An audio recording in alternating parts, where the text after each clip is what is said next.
नमस्कार. कैवल्यनाथ wellness foundation मध्ये मी marketing executive Prachi मुळे आपल्या सगळ्यांचं स्वागत करते. बऱ्याच केसेस आमच्याकडे आलेल्या आहेत आणि जवळपास आकडा 2000 इतका झालेला आहे. पण तरीही सध्याच्या या काळामध्ये सोशल मीडियावर जी काही वरवरची माहिती मिळते ना, त्यानुसार असं वाटतंय की लोकांच्या मनात म्युझिक थेरपी विषयी खूप गैरसमज आहे. खरं सांगू का की एखादा राग किंवा एखादं गाणं ऐकलं आणि एखाद्या रुग्णाला बरं वाटलं असं अजिबात होत नाही. तर शारीरिक आणि मानसिक अशा दोन्ही गोष्टींचा विचार संगीतोपचारामध्ये केला जातो. कुठलाही एक राग एखाद्या व्याधीवर काम करेल आणि आपण बरं होऊ असं अजिबात नाहीये.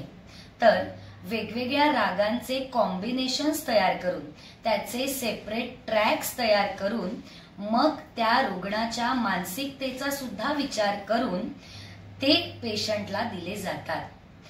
जर आपल्याही मनात अशा कुठल्याही प्रकारचा गैरसमज असेल तर आपण आमच्या फाउंडेशनला नक्की संपर्क करा.